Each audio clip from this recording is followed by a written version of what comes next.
अर्की के स्मारक मीडिया का बहुत बहुत जो स्वागत करता हूं और धन्यवाद भी करता हूं कि आप शॉर्ट नोटिस पे जो है आज यहाँ पर आए हैं। मेरे साथ आज इस महत्वपूर्ण प्रेस वार्ता में जो हमारे अर्की बुनियाद जोन से हमारे डायरेक्टर हैं हमारे भाई रोशन ठाकुर जी, साथ में हमारे बैंक के MD साहब पंकज सूद जी, यहाँ के मैनेजर मदन गोपाल जी। आज की इस प्रेस वार्ता को यहाँ पर आयोजित करने का मुख्य लक्ष्य ये रहा है कि हमें पता है कि जो जोगिंद्रा बैंक है इसके 102 साल पूरे हो चुके हैं। ये बहुत पुराना बैंक है, मध्य प्रदेश का राज्य सरकार के नियंत्रण में ये बैंक है।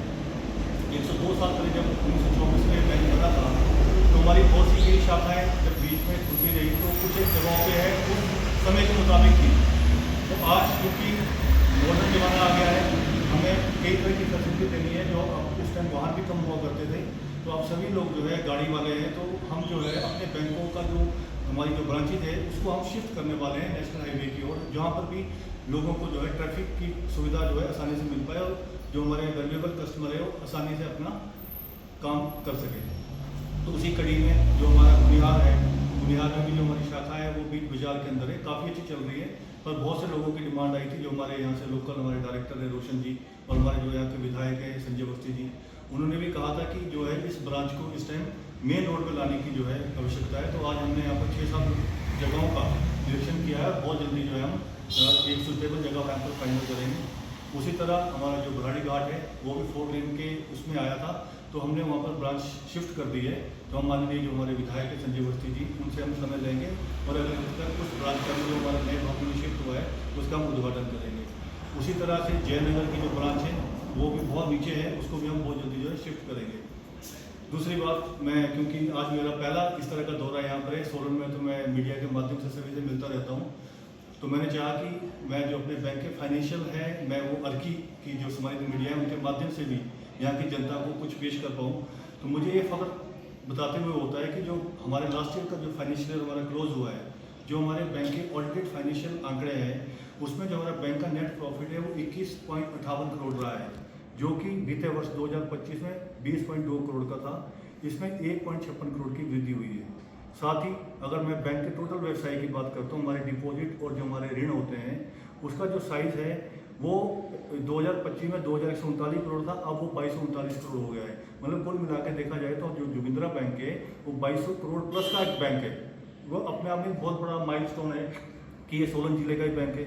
जहाँ तक हमारे डिपॉजिट्स थे वो 1427 करोड़ के डिपॉजिट 2025 में थे, ये बढ़कर 1517 करोड़ हो गए हैं।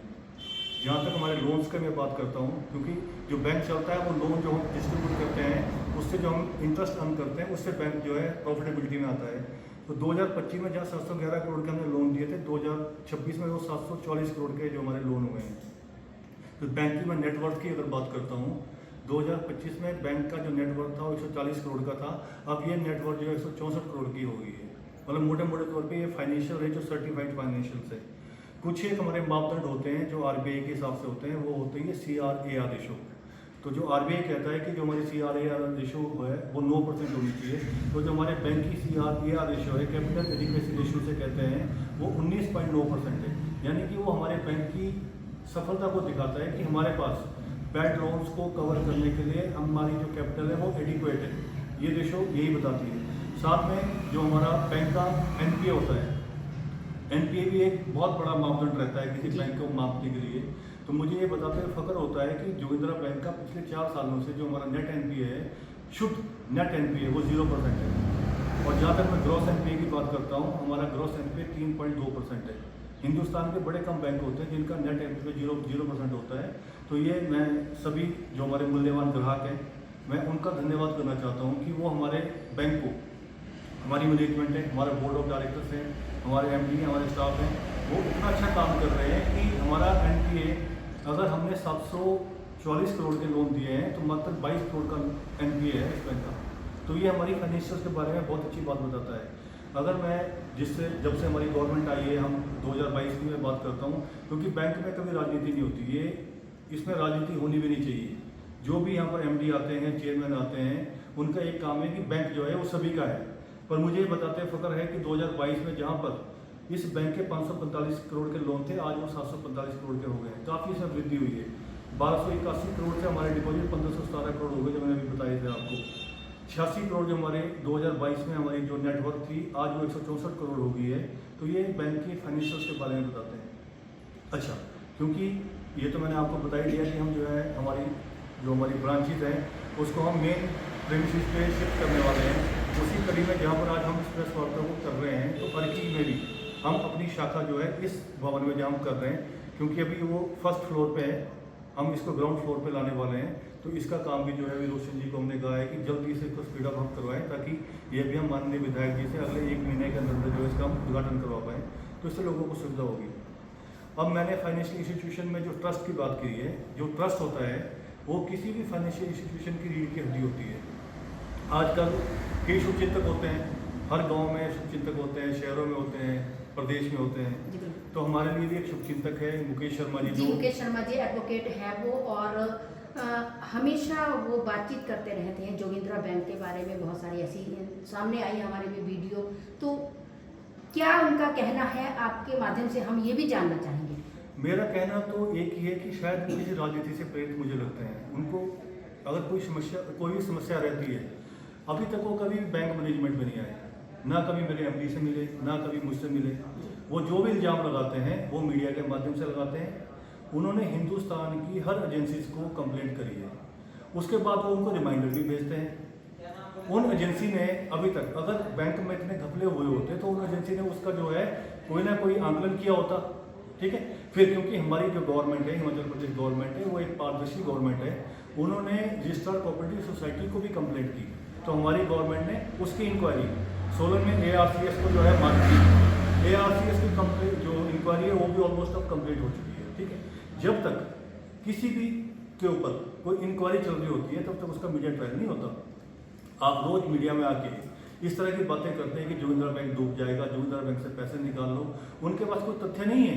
अभी वो जयनगर की भी कोई बात कर रहे हैं, मान लो, मैं उसे आपके माध्यम से बताना चाहता हूँ कि वो कह रहे हैं कि चेयरमैन के पास 5 दिन का समय है, 6 महीने का समय है। वो कोई ऑनेबल RBI के गवर्नर नहीं लगे हैं, ना वो जज लगे हैं कि मैं उनकी बातों का जवाब मीडिया में आके दूँ। मैं उनकी बातों का जवाब माननीय उच्च न्यायालय में दूंगा, और उच्च न्यायालय के माध्यम से अगले 5 से 7 दिनों में उन्हें जो है डेफेमेशन का नोटिस आने वाला है हमारे वकील के माध्यम से। अगर वो सार्वजनिक रूप से माफ़ी नहीं मांगते तो जो भी सुटेबल डेफेमेशन है हम माननीय हाई कोर्ट में उसे डालने वाले हैं। मैं कोई बाध्य नहीं हूँ कि उनकी बातों का जवाब मीडिया के माध्यम से दूँ, क्योंकि आपने भी क्वेश्चन किया तो मैंने आपको इसलिए बताया है कि वो बैंक को बदनाम करने की कोशिश कर रहे हैं। आप लोग भी बहुत खोजी पत्रकार होते हैं, आपने खुद पता करना है कि उसके पीछे क्या कारण हो सकता है। मैं खुद एक वकील हूँ, मेरे भी क्लाइंट हैं, मैं आज तक कभी किसी क्लाइंट के लिए, किसी आदमी के लिए इतना पैनिक नहीं किया मैंने कभी किया। आप किसी व्यक्ति को लेके बैंक को रोज, अभी तो बोलते मैंने 42 पॉइंट बनाए हुए हैं, मैं रोज 10-10 मिनट की डालूँ, मोस्ट वेलकम, आप डालें। मैं तो माननीय हाई कोर्ट से भी निवेदन जो हम उन्हें नोटिस भेज रहे हैं उसमें मैं आग्रह कर रहा हूँ, मैं प्रेयर कर रहा हूँ कि जितनी भी उन्होंने आज तक की वीडियो डाली है उसे वो डिलीट करें, और जब तक इंक्वायरी कंप्लीट नहीं होती वो भविष्य में मीडिया के सामने आए, क्योंकि बैंक की साख को आप जो है खराब करने में लगे हैं। आप जो है रोज आपका एक ही एजेंडा है, Jogindra bank, Jogindra bank, Jogindra bank के अलावा भी तो कोई इशू हो गया आपके लिए। तो उनका ना ये एक स्ट्रेट लाइन फॉर्मूला है कि मैंने जोगिंद्रा बैंक को बदनाम करना है। मैं अपने मूल्यवान ग्राहकों से रिक्वेस्ट करता हूँ कि आप उनकी बातों में ना आए। ये मैंने जो आपको आंकड़े दिए हैं, उनको ना रिजर्व बैंक ऑफ इंडिया पे विश्वास है, उनको ना नाबार्ड पे विश्वास है, ना उन्हें स्टेट गवर्नमेंट पे विश्वास है, ना उन्हें हमारे चार्टर्ड अकाउंटेंट्स पे विश्वास है, ना उन्हें बोर्ड ऑफ डायरेक्टर पे विश्वास है। तो विश्वास किस पे है? वो क्या अपनी भ्रमित जानकारी दे के मीडिया को जो है, मीडिया के माध्यम से लोगों को भ्रमित करना चाह रहे हैं? इस तरह से मत करें। आप जो एडवोकेट होते हैं, CA होते हैं, डॉक्टर होते हैं, उन्हें समाज में एक, या पत्रकार लोग होते हैं, उन्हें समाज का एक प्रिविलेज लोग कहा जाता है कि वो कभी भी कोई बात करेंगे तो अच्छी बात करेंगे। आप एक एडवोकेट, वो भी हाई कोर्ट के एडवोकेट, आप अपने आप को कहते हैं और उस तरह से आप इल्ज़ाम लगाते हैं। मैंने तो उनके खिलाफ Punjab and Haryana bar council को भी लिखा है, और Punjab and Haryana bar council ने भी उन एडवोकेट से एफिडेविट के माध्यम से इन्फॉर्मेशन मांगी है कि आप शपथ पत्र दायर करें कि जो आप जोगिंद्रा बैंक में इल्ज़ाम लगा रहे हैं आपके पास इसके क्या क्या प्रूफ है। कोई प्रूफ नहीं है। अभी वो जो है जयनगर की बात कर रहे हैं ना कि आपने लोन दे दिया, ये कर दिया, वो कर दिया, उस चीज़ को मैं RBI में ऑलरेडी एड्रेस कर चुका हूँ। कोरोना काल में कोई फैक्ट्री खुलती है, कोई यूनिट खुलता है, मान लो लॉकडाउन लगा है, तो वहाँ पर आपको लोग थोड़ा नहीं मिलेंगे, वो अपने घर चले गए। आप उस समय की इंक्वायरी को बोले कि इन्होंने भ्रष्टाचार कर दिया मतलब, और वो कंप्लेंट आई थी जब, तो आरबीआई ने हमने उसका जवाब दिया, आरबीआई उसमें सेटिस्फाइड हुआ। पर आपने पैनिक करना है, भ्रमित करना है लोगों को, वो गलत है।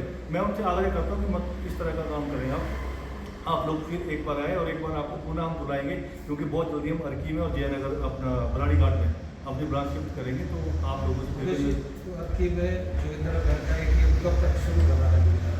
ATM की अभी मैं रिक्वेस्ट करूँगा यहाँ से लोगों से, डायरेक्टर आप भी इसके रिक्वेस्ट भेज दीजिए। ज़्यादातर जितने भी बैंक है, नेशनल बैंक है, सभी के यहाँ पर है।